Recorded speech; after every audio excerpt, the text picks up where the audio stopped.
There's one other piece of unfinished business I want to talk about, the border. My first day in office as president, the first bill I sent up a comprehensive plan to fix the immigration system. And I think you all have at your table, if I'm not mistaken, because I don't want to take the time to go into all the detail, a fact sheet on the bipartisan border deal. And it's titled Fact Sheet, Impact of Bipartisan Border Deal on Funding Border Operations. And it lays out all the things that it does, that compromise. We introduced a comprehensive plan to fix the system. It included funding for high-tech border security, legal pathways for dreamers, addressed the root causes of why so many people are fleeing to the southern border to avoid violence, corruption, political instability, natural disasters.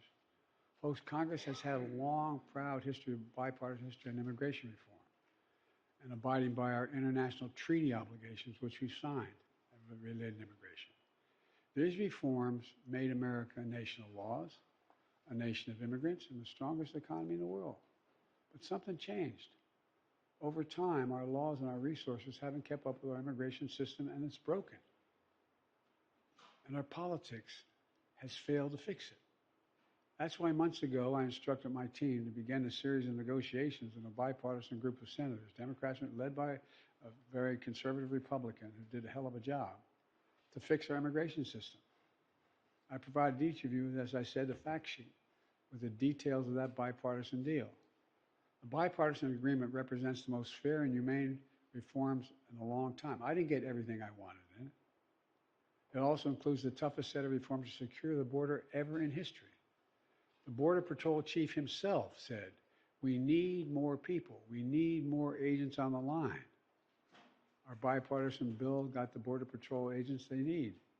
It funds and hires 1,500 more agents and officers, 100 more immigration judges, 4,300 more asylum officers to get asylum decisions in months instead of years. Right now, they come through the border on asylum. They not able to see an asylum officer. They get a bracelet and they get put in the country and they come back in 7 years. Come back in 7 years when we're able to hear your case. Provides more cutting-edge inspection machines to detect and stop fentanyl getting across the border. It funds what many of you governors need to help shelter migrants as a win for the future of the American people and a win for your states. But then, as we all know, petty politics intervened. The Speaker of the House has refused to vote on the bill, even though, again, there's significant support.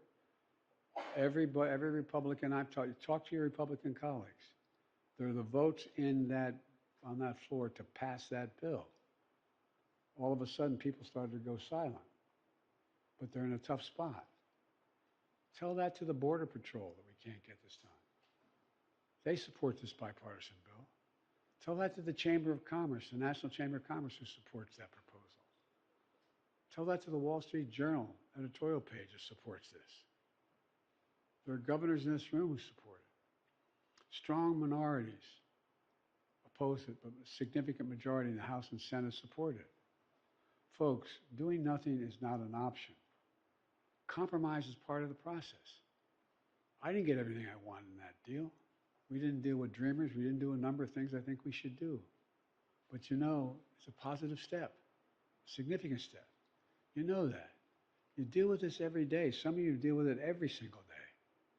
You have real skin in the game. So if this matters to you, it matters to your state, tell your members of Congress or stand in the way. Show a little spine. Pass the bipartisan security bill, notwithstanding you may reap the wrath of one or more of your colleagues. Look, it's the strongest border deal our country has ever seen. It also includes the most fair and humane reforms for legal immigration in a long time. Let's get it done. And by the way, speak to your agricultural communities and ask them if they need temporary workers. Why are we making the kinds of progress we're making economically when the rest of the world is in a standstill in agriculture, basically? Look, let's keep working to fix the entire system. I hope you all can help.